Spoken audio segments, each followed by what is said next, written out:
Le score. Le score. Je devais créer et comprendre que nous aurions un entretien tête-à-tête. 18h30, 20h sur Radio Nova. Sur Radio Nova. Bon, à mon tour maintenant. On a écouté vos classiques, on va écouter les miens. Avec Charline Roux.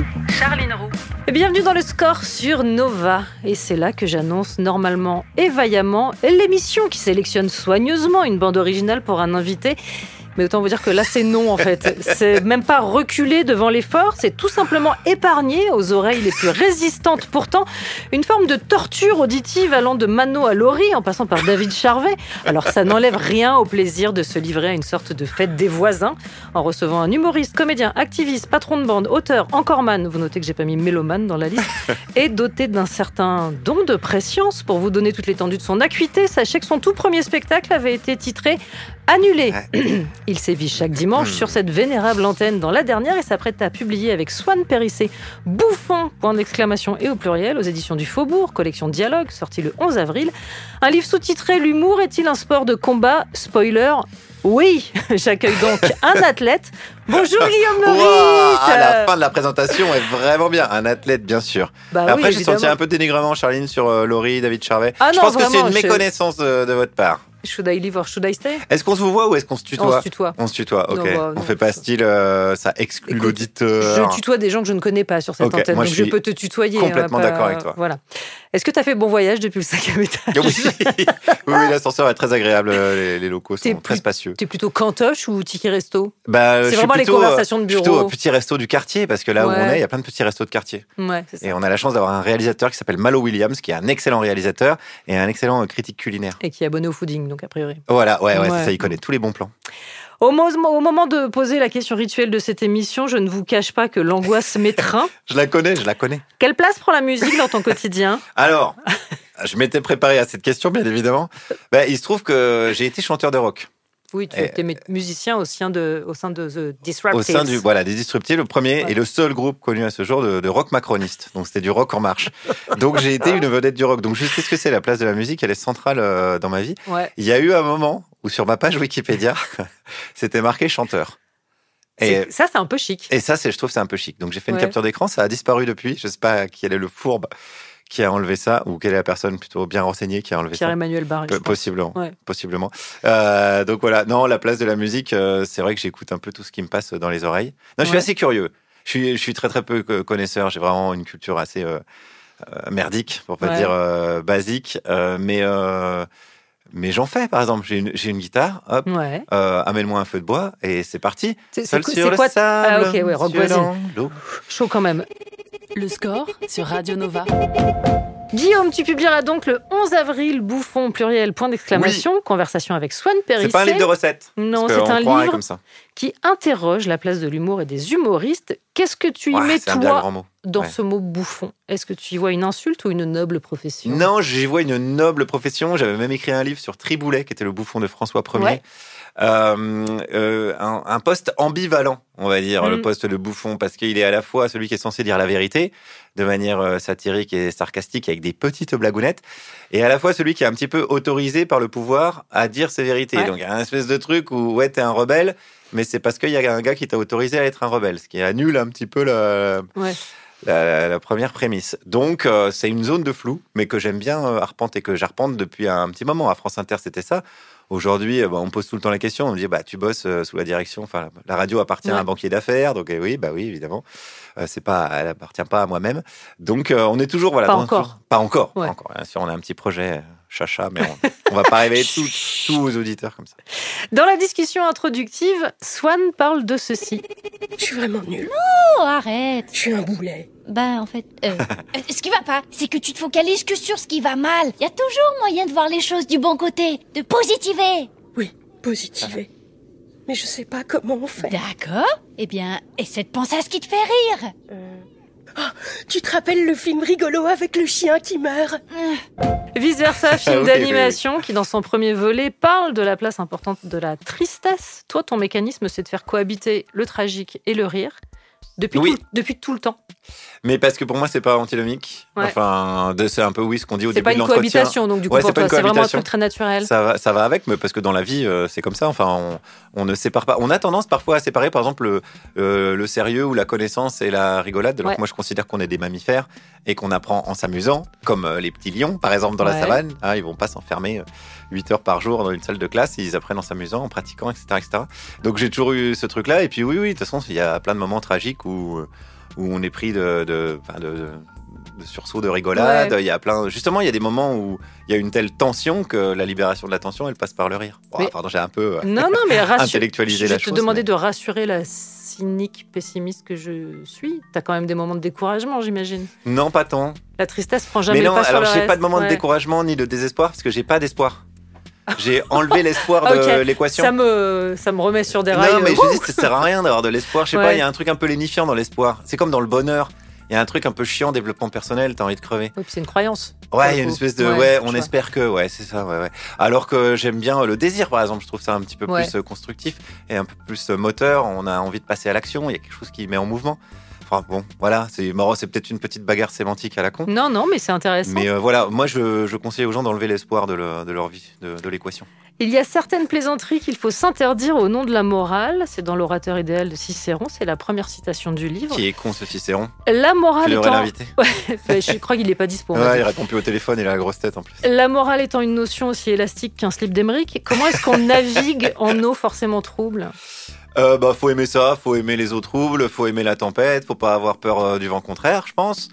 Moi, j'ai jamais trop eu peur de ça. Et puis après, faut se rappeler que ça reste que des blagues. Et parfois, dans la société aujourd'hui, les humoristes sont mis sur un piédestal. Pas mal depuis Charlie Hebdo, d'ailleurs. Il y a eu une espèce de mission. Allez, faites-nous marrer, vous êtes les phares de la liberté d'expression. Alors qu'on reste quand même potentiellement des gugus qui faisons des blagounettes et des petites facéties. Donc, faut pas trop nous accorder tant d'importance que ça, j'ai envie de dire.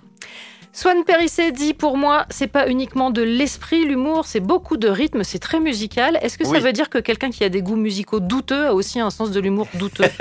C'est vraiment une question très intéressée. C'est une super question. Faudrait demander à quelqu'un qui a un humour douteux, pas à moi. Faudrait demander à quelqu'un qui a des goûts musicaux douteux, donc pas à moi. Ok, je vais trouver un nouvel interlocuteur. C'est vrai, sur le rythme, c'est vrai. Ouais. On peut avoir une excellente blague et si un soir on l'a dit, on la dérythme un peu, ou même quand on bafouille un peu dedans, ça tue la blague. Donc il y a quand même un enjeu rythmique là-dedans. Le score sur Radio Nova. Nova. The Clash sur Nova, Guns of Brixton, une chanson qui, rappelons-le, raconte les tensions entre policiers et immigrants dans ce quartier de Londres. Mais c'était il y a fort longtemps. Oh là là, tout a changé depuis Guillaume Meurice. Bien sûr. Ah non, on me dit que non. Ils peuvent nous écraser, ils peuvent nous blesser, mais à un moment, il va falloir répondre. Je me suis dit que ça pouvait te parler, ce genre de texte. C'est ça, et il y a un moment où il va falloir répondre. Moi, j'ai toujours tendance, quand on me demande « Est-ce que vous condamnez les violences ?» à trouver que les gens sont assez calmes par rapport aux injustices qu'ils subissent. Moi, j'ai l'impression qu'il n'y a pas beaucoup de violence. Alors, j'appelle pas à la violence, entendons-nous bien, parce que j'en ai pas les capacités physiques moi-même, mais je trouve que par rapport aux injustices qu'on voit, les inégalités, etc., je trouve que le peuple est très très calme, trop calme. Engagement toujours. On peut parler d'engagement. Ouais, on pourrait revenir sur le mot, mais on a la flemme. Mais voilà, moi, je considère que tout le monde est engagé. C'est-à-dire que si tu décides, je suis assez d'accord avec toi. Si tu décides de pas être engagé dans le sens où pas défendre une cause, j'en sais rien, pas donner ton avis, t'es quand même engagé passivement. Absolument. Bon, bref, voilà. Poursuivons maintenant en bande dessinée avec La Révolte sans précédent, publiée chez Dargaud, une œuvre que tu co-signes avec l'excellente Sandrine Deloffre. On l'aime. La Révolte dont il est question est menée par des animaux. Comment est-ce que cette explosive collab est née et comment est-ce que l'idée a germé ? Moi, j'ai les deux versions maintenant, donc j'attends le. Je crois qu'on a la même. C'est une idée d'éditrice qui s'appelle Clotilde Palua, qui travaille chez Dargaud, qui voulait nous faire faire des strips sur Instagram. Ouais. Pour Matin Journal, qui est donc auquel collabore Sandrine, qui a un compte Instagram où il publie un strip tous les matins. Et puis on s'est vu avec Sandrine, on se connaissait pas, on se connaissait des réseaux sociaux, donc on se connaissait pas vraiment. Et on a ri pendant 1 heure ou 2 à Lyon, là, dans un café. On a trouvé plein d'idées et puis on s'est dit. Franchement, faisons vraiment une BD, quoi. Physiquement, un livre, objet. comme on avait quand on était petit. Et voilà comment est né le projet. Dans la bande, il y a Didier, le chef de meute, c'est un raton laveur. Jean-Louis, censé être intelligent car c'est un renard, mais C'est en notre fait, préféré. il est con comme une malle. Non, alors attention, je défends Jean-Louis. Il est pas con, mais tout le monde a des attentes incroyables parce que c'est un renard. On dit, toi, Jean-Louis, t'es le renard, t'es le malin de la bande. Ouais. Lui passe son temps à dire, non, pas ouf. Pas Enfin, tant. je veux dire, Ouais. j'ai des idées, voilà. Et à chaque fois qu'il propose un truc, tout le monde dit, non, c'est nul. Et il dit, mais je vous avais dit, j'ai pas tout le temps des bonnes idées. Il y a Pardon, aussi moi, je suis un peu non, mais je vois sensible bien sur que le tu es sujet très, de très, très Jean-Louis. sensible là-dessus. Catherine la licorne, Michel le bonobo qui n'a qu'une seule obsession. Ouais. Apparition fugace d'un orque, si mes souvenirs sont bons. Mm. J'en déduis, du coup, Coquille et qui tu es Didier. Ah, dans la bande Ouais. Ah, j'aimerais bien être Jean-Louis pourtant, parce que j'ai l'impression de pas toujours avoir non, des tu bonnes peux pas, idées. je viens de dire qu'il était complètement con. Bah ouais, Ça peut justement, pas c'est pour ça que je marcher. m'identifie à fond. Si je te demande, par exemple, à partir de ces personnages, de faire le casting de la dernière, tu mets qui dans quel rôle? Ah, j'ai toujours pensé, que Jean-Louis, c'était plus peut-être Émeric Lomprey dans ce cas-là. Mais à Un l'inverse. renard. Ouais, c'est parce que tout le monde pense qu'il est malin, alors que non. Mais Émeric, je pense que c'est l'inverse. Tout le monde pense qu'il est pas malin, alors qu'en fait, si. Donc, Ouais. je mettrai là-dedans. La La licorne, je dirais évidemment Juliette Arnaud. Ouais. Voilà, mais je sais pas pourquoi, parce qu'il y a une espèce de personnalité commune. Et Didier, qui est un peu colérique et un peu contre le fric, c'est Pierre-Emmanuel. Oui, Ouais. je l'avais, Donc celle-là. moi, il me reste le bonobo. Avec une seule Bon. obsession que je vous laisserai découvrir Ouais, dans la quelle bande obsession des dessinée. bonobos. Je sais pas si ça me correspond tout à fait. Je sais pas, je te regarderai différemment Non, alors en tout si, cas. je vais faire la réponse jusqu'au bout. Mon personnage dans la BD, c'est le phasme. Oui, Parce qu'il y a un phasme dans la BD, tout le monde le prend pour un bâton de parole, il en a marre. ouais. Et comme j'ai un corps de phasme, voilà, là je peux m'identifier vraiment physiquement. On m'informe qu'on a une question d'une auditrice. Ah. Oui, Guillaume Meurice, bonjour. Sandrine Deloffre, Phasme Magazine. En fait, j'aurais voulu savoir, s'il vous plaît, quelles sont vos 3 autrices de bande dessinée favorites et vous pouvez par exemple les classer de 1 à 3 et éventuellement ça peut être 3 fois la même personne. Ah, C'est ouais. c'est autorisé. Compliqué. Merci. Compliqué, c'est une auditrice prise au hasard. Oui, tout Ouais. à fait. 3 Le standard est autrices, ouvert. Ouais, non, mais je C'est comprends, faux. libre antenne. Je dirais en 3, je vais commencer par le 3, je dirais Sandrine Deloffre, Ouais, qui est une... que j'aime beaucoup. Ouais, qui est Ouais. vraiment... Alors, dans la vie, voilà, je vais pas tout... Enfin, voilà, répandre des rumeurs, mais bon, voilà, il paraît qu'elle n'est pas aussi géniale qu'elle l'est dans ses dessins, mais vraiment Sandrine Deloffre. Réponse 2, Deloffre Sandrine, Ouais, ok, je vois. qui est une personne hyper intéressante. Là, Ouais. pour le coup, c'est un peu l'inverse. Humainement génial, bon, ses dessins, bon, il y a encore du taf. Et en premier, alors c'est con, parce que j'ai oublié son nom, c'est celle qui avait fait les cartes de désaveu. Oui. Super carte C'est de vrai, désaveu. c'est vrai. Séverine. Sandrine Deloffre. Sandrine Ouais. Deloffre, voilà. Ouais. Qui a fait les cartes de désaveu extraordinaires. Donc, c'est comme des cartes de vœux, mais avec des insultes à l'intérieur. Voilà, Charline Roux a un ordinateur avec marqué Balek dessus, un autocollant. Sur un dessin de Sur un dessin la de fameuse Sandrine Deloffre. Ça. Le score sur Nova, sur Radio Nova. Avec Charline Roux. Ayam sur Nova, l'Empire du côté obscur. Et je pose donc la question à Guillaume Meurice. T'as Oui. vraiment été fan de foot? J'ai été fan de foot, mais j'étais très fan de foot. Dans le sens où c'était un peu mon objectif dans la vie. D'être footballeur? abonné. Non, Ah bon. parce que là, j'avais vraiment conscience de mes compétences très limitées dans le domaine. J'étais gardien de but quand même pendant une 12aine d'années. Ouais. Mais après, non, mon objectif était d'être abonné au stade Vélodrome. Voilà, j'avais pas d'autre objectif dans la vie. Et donc, j'ai été faire les études à Aix-en-Provence pour ça. Et j'ai été abonné au stade Vélodrome dans les pires saisons de l'OM. Très bien. Et après, je me suis dit que bon, c'était pas non plus un projet de vie qui allait me mener à. Donc depuis, Donc T'as depuis, je lâché suis de moins en moins. Et puis ouais, enfin, maintenant maintenant c'est devenu foot business. À l'époque, il n'y avait pas de magouille. C'était les années non, Bernard des années Tapie. C'était moi, super. Vraiment, Le sport était simple. OMVA, Et tout aujourd'hui, ça, c'est n'importe ouais, quoi.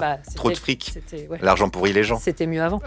Je voudrais revenir sur une de tes publications que Oula. moi je considère comme un guide pour ma commune, Oui. enfin pour moi toute seule.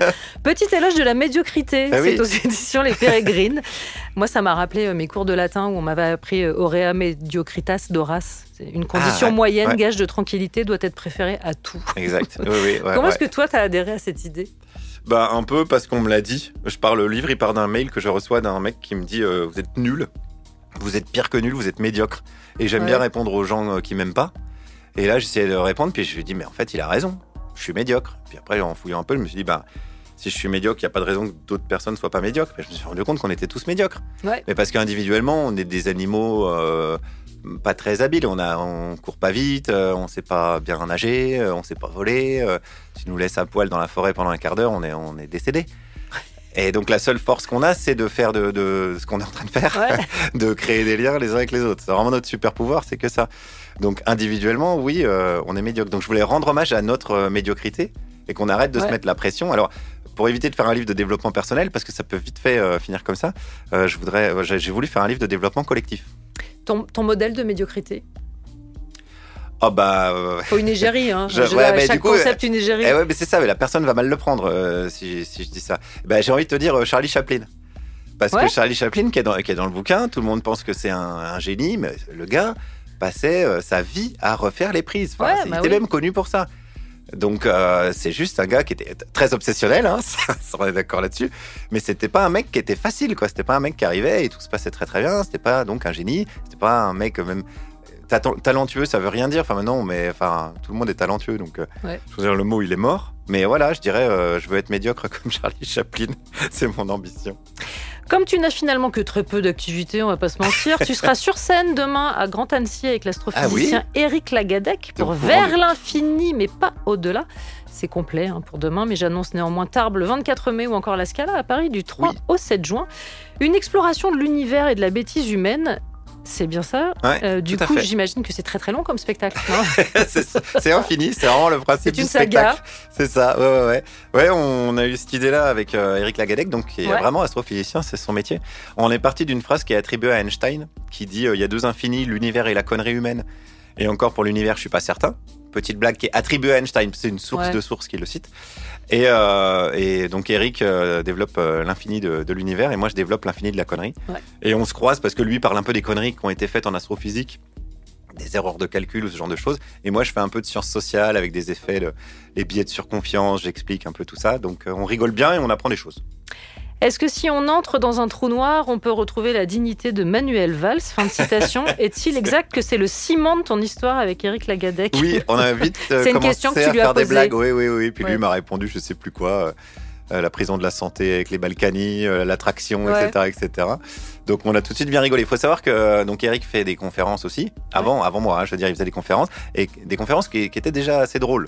Donc voilà, il est pas sur scène, il est pas chiant, il sait transmettre les choses de manière humoristique. Et puis si je dis pas de bêtises, la mise en scène est assurée par Alain Degois, dit Papy, qui est vraiment une sommité. Une sommité dans le milieu. Tout à fait. Ouais, on s'est rendu compte après coup, après avoir monté le spectacle, qu'on avait peut-être besoin d'un metteur en scène. Parce qu'on a tendance à partir dans tous les sens, à faire un petit peu d'impro. Et donc il fallait quelqu'un pour nous cadrer et quelqu'un qui nous comprenne. Et Papy, pour ça, il est super puisqu'il bosse avec des humoristes depuis longtemps.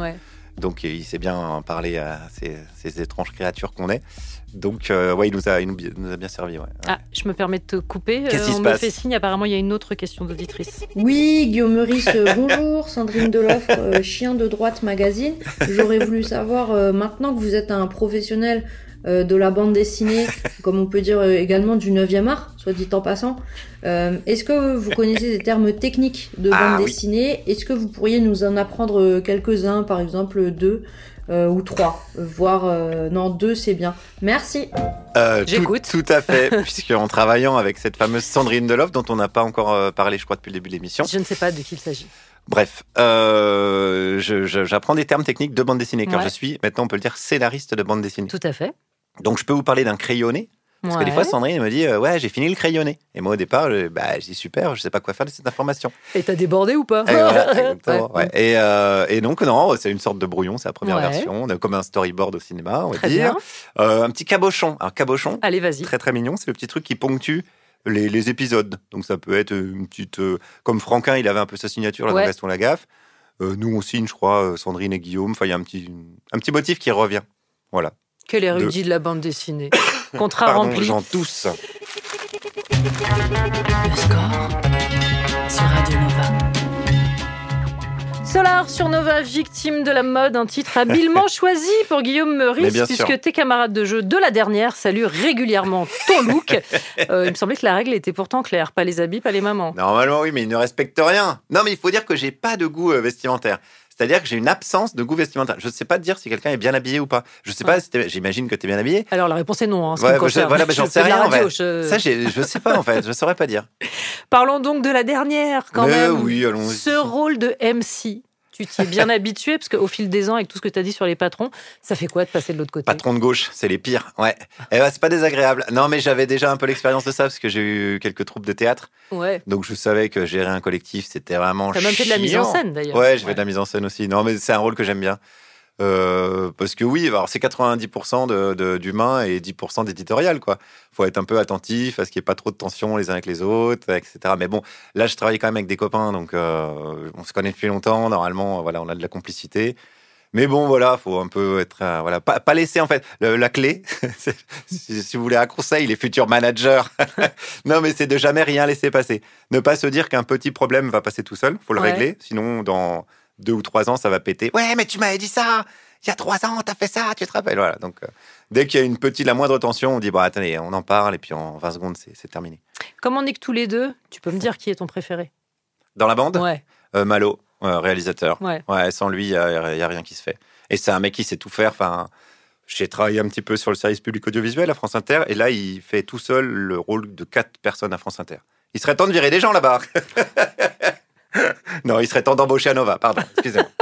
Au-delà de ce rôle de moniteur de colonie, dans laquelle on bosse de manière acharnée, je le précise, tu es en charge de la panique morale de la semaine. Ouais. C'est un peu le principe de vers l'infini, si je ne m'abuse. Ouais, c'est sans fin. Un puits insondable. Comment tu fais pour faire le tri? Je regarde souvent, alors j'ai quelques axes, bon évidemment c'est news, mais souvent c'est un peu fastoche et surtout assez répétitif. Il y a RMC, les grandes gueules d'RMC qui remuent des thèmes assez fondamentaux régulièrement, la baya à l'école, voilà, ce genre de panique, les woke, etc., les végétariens, tout ça. Et Sud Radio. Je rappelle que tu es un homme soja, c'est bien de rappeler bien évidemment, ça se voit. Si je suis un phasme à la base, un phasme qui mange du soja. Et récemment, j'ai découvert Sud Radio, qui est vraiment pleine de potentiel comme radio, avec André Berkoff qui invite des climato-sceptiques dans le plus grand des calmes. Et vraiment avec des mecs qui disent non, le chauffement climatique, c'est pas prouvé, etc. Donc on pensait qu'on avait fini avec ce débat. Non. Eh ben non. Ils trouvent quand même un beau boulot éditorial pour le coup. Puis sans fond, donc vraiment littéralement. C'est quoi le menu de dimanche, chef? Alors là, je fais la contre-journée des femmes, puisque Bec BD, dans ma panique morale à moi. Les deux, ta panique. Alors ma panique, je fais vite fait ma panique. Donc Bec BD a fait un papier dans le Figaro Magazine. Pardon. C'était en couverture du Figaro Magazine. C'est vraiment ce souffle, on disait beaucoup trop long. Et on lui a fait remarquer que peut-être c'était pas approprié, patati patata. Donc il a été se défendre sur RMC. Donc j'ai écouté toute l'émission, puis on va analyser un petit peu tout ça. Et sinon l'émission, l'invité c'est Maëva Musso, qui est la présidente des jeunes psychiatres. Et on va parler santé mentale, donc grosse émission, gros sujet. Ah, pardon, excuse-moi, on m'informe que le standard est encore en fusion. Oui, Guillaume Meurice, bonjour. Sandrine Deloffre, Jean Lassalle Magazine. J'aurais voulu savoir pourquoi mentir tout le temps, Guillaume Meurice? Pourquoi mentir tout le temps aux Français en essayant de leur faire croire que vous avez la chance de vivre avec un chien, alors que c'est pas le cas du tout? Pourquoi faire croire que Flibuste est votre ami alors que le mec connaît à peine votre prénom? Voilà, merci pour vos précisions. Avant tes précisions, je précise moi-même que Flibuste est le magnifique chien de Sandrine Deloffre. Oui, alors c'est ce qu'on croit, parce que les gens pensent que c'est son chien, et il y a une révélation qui a été faite. On a fait une vidéo ensemble avec Sandrine, et donc avec Flibuste, et les gens en commentaire mettaient « Oh, il est super stylé, le chien de Guillaume », ce qui a beaucoup énervé Sandrine, et il se trouve que j'ai eu un bon feeling avec Flibuste. On s'est bien entendu, parce qu'on est des mâles dominants, bien évidemment. Et on a discuté de trucs de bonhomme, on a discuté pas mal de tuning, de barbecue, genre de une du Figmag. Je sais même pas pourquoi je t'en parle, parce qu'a priori tu ne vois même pas de quoi il s'agit, mais bon, voilà. Et puis que c'est devenu mon chien, tout simplement, quoi. Et ça énerve Sandrine, parce qu'il y a sûrement beaucoup de jalousie, beaucoup de rancœur, mais bon, elle a eu une belle histoire avec lui, une belle coloc, ça a été son scénariste. Maintenant, voilà, il est temps de passer. Il avait envie de tourner la page, tout simplement. Très bien. Il a mis un petit cabochon. En bas de leur histoire. Non mais regarde-moi ça, comment il boucle les histoires, il est fort celui-là. Il devrait faire de la radio. Je te laisse annoncer ton moment préféré, parce que là, il faut marquer une pause. Eh bien, ça va être mon moment préféré. Ah, c'est la pause où les gens ils disent n'importe quoi et qu'il faut acheter des trucs et tout. C'est celle-là. Alors, tout ce qu'on va vous dire, c'est des conneries. Donc, vous pouvez vous boucher les oreilles et aller pisser. Le score sur Nova. Charline Roux. Toujours en compagnie de Guillaume Meurice. C'est vrai. Elle a raison. Mon collègue. Oui, ça va, collègue. Mon collègue. J'avais un. Tu es bilingue, bien sûr. Not very. You will make an effort. Yes, because we have isolated sound for you. I will try. How arrogant are you to think that you deserve to go through life with no one ever saying anything that you don't agree with or like. I want people to stop saying that joke's offensive. Yeah. I want them to start saying I found it offensive, because you've got to own the emotion, because that's all it is. You're just telling me how you feel about it. Yeah. There's nothing intrinsically offensive about this joke. C'est Ricky Gervais. Ricky Gervais dans le texte. Ouais, Il faut ouais. que les gens arrêtent de dire cette blague est, comment on dit, offensive. Putain, c'est mon côté Jean-Claude Van Damme. Bah, discriminante, on va dire, mais... Cette blague est gênante, et de dire je problématique. trouve que cette blague est problématique. Qu'est-ce que tu penses? Ouais, de ça, je suis assez partagé là-dessus. Je trouve que c'est un peu de la mauvaise foi de dire ça. Bon, en fait, je connais le discours de Ricky Gervais là-dessus. Hein, je le trouve cohérent, mais il met un peu tout sur un pied d'égalité. Ouais. C'est-à-dire qu'il se dit, bon, du moment que c'est de l'humour, on a le droit de tout dire, on peut tout faire. Bon, je suis pas tout à fait d'accord avec ça, dans le sens où tu peux vraiment harceler quelqu'un. Par exemple, si tu prends l'exemple de cours d'école, tu peux harceler quelqu'un, tu peux pousser quelqu'un à la dépression ou au suicide avec des excellentes blagues. Tu peux être vraiment très drôle. Mais si ton objectif, c'est de foutre en l'air une personne, est-ce que ça vaut l'inverse? Est-ce que ça vaut si tu te sers de l'humour pour justement pointer du doigt les contradictions, je sais pas, des gens qui t'emmerdent, de tes profs, d'un symbole d'autorité quelconque? Donc je mets pas tout sur le même pied d'égalité. Et je trouve que c'est un peu malhonnête intellectuellement de penser ça. Voilà. Bam, clash avec Ricky Gervais, terminé. Allez, c'est bon, hop c'est là, parti, le mec se ça permet. part, il y a un push. Ceci dit, j'aime beaucoup Ricky Gervais, il me fait marrer, mais bon, on a le droit d'aimer des gens et de pas être d'accord avec C'est tout ce qu'ils intéressant, disent. je trouve, cette confrontation de points de vue. Moi, j'ai une vraie question qui te connaissant Mais attends, de je me peux juste finir, ouais, parce qu'en plus, moi, j'ai pas de souci avec les gens qui sont offensés par ce que je fais. Je trouve que Ricky Gervais a un problème avec ça. Il dit ouais, mais j'ai dit un truc et les gens ont été offensés. Bah oui, bon, moi je dis des trucs, les gens ils sont offensés. Des fois ça m'arrive peut-être d'être offensé par des trucs. Enfin c'est normal quoi. Donc j'ai pas de problème avec ça. Que les gens qui m'aiment pas ou qui me trouvent pas drôle, bah faites autre chose. Question donc qui me taraude depuis. Non mais t'arrêtes pas de me mansplainer. Oui, c'est vrai, c'est vraiment bon. Être aligné avec ses idées dans son quotidien, est-ce que c'est si facile à mettre en pratique? Non mais c'est impossible. C'est impossible. Donc c'est une espèce de quête un peu vaine, mais qui est pas inintéressante non plus. C'est impossible dans le sens où on vit dans une société pleine de tentations. Et puis même, par exemple, tu peux être anticapitaliste. Si tu dis ça et que tu as des godasses Nike et un iPhone, bah, on va te dire donc évidemment, pour lutter contre une structure de domination, bah, tu es obligé d'utiliser les outils de la structure de domination. Si tu es anticapitaliste, et encore une fois, je suis pas obsédé par l'idée, mais tu es à poil dans une forêt, ça revient quand même un peu souvent, Guillaume. Je suis navré Il y a peut-être un petit fantasme derrière, mais bon, tu vas perdre. Désolé, le capitalisme aura gagné. Donc, il y a un côté, la lutte assez philosophique entre le conséquentialisme et la déontologie. Donc, évidemment, on a beau être déontologue et à dire non, il faut être fidèle à nos valeurs, le plus cohérent possible. Ouais. Parfois, il faut être un peu conséquentialiste en disant peut-être s'il y a un autre chemin, je fais un peu plus de compromis, mais je pourrais aller plus loin. Un homme souple. C'est ça. Mais bon, tout est une question de degré et de mesure. Voilà. Donc, c'est une quête impossible, mais c'est les meilleurs à mener, je pense. Ah, apparemment, on a une dernière question d'auditrice. Oui, Guillaume Meurice, bonjour. Sandrine Deloffre, Banger Magazine, le magazine des choses banger. J'aurais voulu savoir ce que vous pensez des gens qui sont dans l'âge adulte, par exemple, qui utilisent des termes de jeunes tels que banger ou encore masterclass, c'est poulet, ou peut-être il a dead cela, ce genre de choses. Je vous remercie pour vos éclaircissements. Ben déjà, dans un premier temps, je pense qu'on dit pas banger, mais banger. Donc là, on a certainement affaire, je sais pas comment elle s'appelle ? Sandrine Deloffre. Deloffre, voilà. Certainement affaire à une vieille personne, hein. J'ai rien contre, mais visiblement, elle connaît pas bien le sujet. Mais moi, les gens qui utilisent ces expressions-là, je pense que c'est pépite, quoi. Ouais, moi, je pense qu'elle a dead l'exercice de la question à distance. Elle a dead l'exercice du répondeur. Mais elle est drôle, hein, Sandrine Deloffre. Elle est énervante parce qu'elle a toutes les qualités. Et en plus, elle a toujours raison. Ouais. Ça m'agace. Ça m'agace. Je comprends. Ouais. Bah, moi, je la remercie en tout cas pour sa participation à l'émission. Bien sûr. Abonnez-vous à son compte Instagram qui est fabuleux. Le score sur Radio Nova. Alors là, je vais faire un énorme teasing puisque dans un instant, vous allez découvrir la playlist de Guillaume Meurice. Votre vie va changer.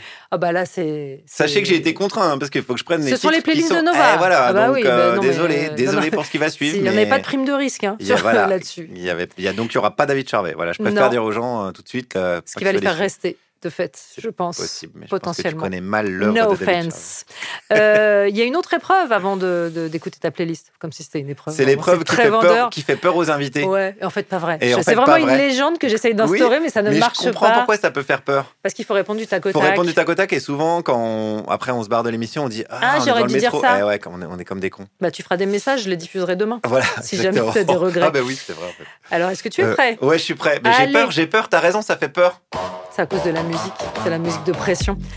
Quel est le titre qui symbolise le mieux l'enfance? Alors, je pense Renaud. Hexagone, on va dire. Mais c'est pas parce que la chanson elle parle de l'enfance, c'est parce que j'ai grandi avec Renaud. J'ai l'âge de Lolita, donc la fille de Renaud, donc mes parents ils achetaient tous les albums. Je grandissais avec les chansons de Renaud, donc tout ce qui est tout Renaud. La réponse est beaucoup trop longue. Faut que non, la réponse est parfaite. Le titre qui symbolise le mieux l'adolescence. Offspring, The Kids Aren't Right. Ok. Ton hit de karaoké? Ouais, ça, il y en a plein. Mais alors, je pense Mourir demain. Mais la version guitare électrique. Parce qu'il y en a une guitare acoustique un peu mollasse. Est-ce qui prendrait un avion? Natacha Saint-Pierre et Pascal Obispo ne fait pas celle qui sait pas, enfin. Non, j'ai eu une espèce d'énorme doute sur le... J'ai l'impression. Ouais. Bah oui, très très belle chanson de karaoké. Qu'est-ce qu'on ferait de plus? Qu'est-ce qu'on ferait de moins? Et en plus, c'est un peu philosophique. Ouais. Voilà, mais si vous mettez un petit sous le vent, j'y vais quand même. Voilà. Méfie-toi, parce que t'as tu sais que c'est sur souvent un des dossier duos. comme ça... Je préfère faire avec quelqu'un, c'est plus rigolo que d'être tout seul comme un con. À ma place, Zazie Axel Bauer. Très bon duo également. Mais la fin est injouable. Ah ouais, chanter très haut pour dès que ça monte et tout. Mais oui, mais karaoké, qui dit karaoké, dit y a peut-être un petit peu d'alcool, avec modération. Et donc, on peut... Pas Émeric, donc en fait, c'est une soirée où il vient pas. Ok, pardon, excuse-moi, je savais pas que vous étiez en froid. Retrouvons-nous au karaoké dans un avenir très proche, Guillaume Meurice. Évidemment. Le titre qu'on serait peut-être surpris de trouver dans tes playlists. Si toutefois on peut être surpris, là pour le coup. Là, vous allez plus être surpris. Michel Sardou, Vladimir Ilitch. C'est une chanson sur Lénine. Mais pourquoi? Non, mais parce que ça me faisait marrer de citer Michel Sardou à Radio Nova, c'est tout. Le titre qui te propulse immédiatement sur la piste de danse. Ça c'est facile, c'est Tribu de Dana, de Mano. Okay. Parce que évidemment c'est du hip-hop breton, donc. T'as des nouvelles de Hakim? Le fils du forgeron? Ouais. M'en parle pas. Je te raconterai après, mais c'est l'histoire. Il avait tout reconstruit de ses mains pour en arriver là. Il est devenu roi de la tribu de Dana. Et après. Dans la vallée. Et après, c'est compliqué d'être roi dans la vallée de Dana. C'est injouable à gouverner. C'est une merde pas possible. Il a tout. Enfin bon, voilà. En termes de Peut-être on fera une émission spéciale qui est devenue. En termes de géopole, c'est vraiment compliqué. Il faut mieux être à Jérusalem en ce moment. Le titre qui te fait sortir de la piste de danse? Avec le temps de Léo Ferré. Oui, je comprends. Ouais, je vais dans des endroits de gauche, donc forcément ça passe de musique de gauche. Ta chanson de comédie? Ceci dit, je peux faire une petite digression. Ouais. J'ai été dans un karaoké à Liévin où c'était que des chansons tristes comme ça. Les gens choisissaient des chansons tristes et c'était quand même un beau moment. Ouais. Donc il y avait Avec le temps de Léo Ferré et les gens chantaient Premier degré. Ouais. Les corons, Pierre Bachelet, etc. Toutes les. Ouais. Mais le problème des chansons tristes, c'est qu'il faut bien les chanter. Ouais, tu vois ce que je veux dire? Et que le karaoké, faut s'autoriser quand même un peu à faire des sorties de route. Ta chanson de comédie musicale préférée? Le blues du businessman Starmania. Ouais. Parce que j'aime bien la thématique. Parce que j'ai une grosse théorie sur les artistes ratés. Je pense que les artistes ratés sont les gens les plus dangereux. Donc n'hésitez pas à encourager les artistes. Évidemment, Hitler, c'est vraiment l'exemple parfait. Mais il y en a plein des comme ça. Et regardez dans vos entourages proches les gens les plus toxiques. Demandez-leur ce qu'ils font, comme s'ils font de la musique, ou s'ils avaient un groupe, ou s'ils peignaient des tableaux qui se vendaient pas. Ou s'ils seraient pas suffisamment drôles pour monter sur scène, mais qu'ils le font pas. Voilà, par exemple. Et souvent, il y a un truc à creuser. N'hésitez pas à leur envoyer de l'amour. Le titre que t'as le plus écouté ces derniers jours? Tu vas tellement avoir honte. Il se trouve que, je ne dirais pas qui, mais dans mon entourage, il y a quelqu'un qui était fan de Damien 16. Voilà, je ne balancerai pas le nom, bien évidemment. Et moi, je suis vraiment une belle personne. Donc, pour l'anniversaire de cette personne inconnue, Pierre-Emmanuel Barré, donc, j'ai offert ou Juliette, parce qu'ils ont tous les deux fêté leur anniversaire il y a peu de temps. Je dirais pas, je balancerai pas, c'est trop compromettant pour la personne. Très bien. Donc j'ai écouté Jeune et con de Damien 16 ces derniers jours. La chanson dont t'as un mal de chien à te débarrasser une fois que tu l'as en tête? Catégorie pénible. Il y en a une, mais alors je suis assez fan, et ça c'est pas bien, d'intelligence artificielle. Il y a des sites où tu tapes des prompts et ça fait des chansons. Et ça fait des chansons pas si nulle. Enfin, je veux dire nulle, mais pas plus nulle que celle que tu peux entendre parfois à la radio. Je dis pas sur Nova, radio Évidemment. de l'excellence et de l'élite, bien sûr. Donc là, c'était l'anniversaire de Juliette Arnaud il y a quelques jours.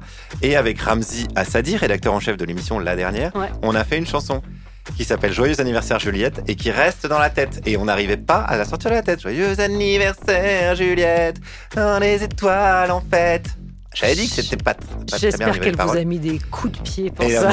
Elle en avait marre, alors que nous, ça partait d'un bon sentiment. Et voilà, donc tu remarqueras que je t'ai pas mis une chanson dans la tête, Non, parce que souvent, à la fin des interviews, les gens ils disent des trucs et après toi, ça te traite dans la tête. Bah ouais, je te remercie. Mais je te l'enverrai quand même. Oh, non. Bah non, je t'en J'en supplie. ferai une non. pour toi. Ah, je t'en remercie. Joyeux anniversaire, C'est passé. Charlie. C'est mort, c'est passé. Non, mais il y en C'est aura un terminé. autre, je pense. A priori, c'est le principe des anniversaires. Ouais, on verra. J'espère pour toi. Formalité largement remplie, très facilement. Je vous félicite. C'est gentil, merci beaucoup. C'était pas facile, Tu c'est as, vrai. tu as donc mérité que je rappelle tes multiples actus. Oh, il y en a trop, Bouffon aux éditions du Faubourg, collection de dialogue avec Swan Périssé, ça sortira le 11 avril. La scène, on rappelle les dates pour la Scala. Début juin, première semaine de juin, je crois que c'est du 4 au 8 ou quelque chose comme ça, ou du 3 au 7, enfin début juin. Quoi. Et la dernière tous les dimanches, 18h, 20h, sur Radio Nova. Et le moment que tout le monde attend. J'étais obligée de faire ma voix de... les bras. La playlist de Guillaume Meurice. Ah oui. Pour démarrer, vous allez voir, c'est super. Attention, vraiment, on est sur un truc pointu de déglingo. Point taxe. Bob Marley, oui. One Love, un banger. Mais ouais, un banger. Pourquoi ce choix parce que Bob Marley, tout simplement, One Love, faites l'amour, pas la guerre. J'espère que Vladimir Poutine et Donald Trump écoutent Radio Nova. J'en doute, mais tentons-le.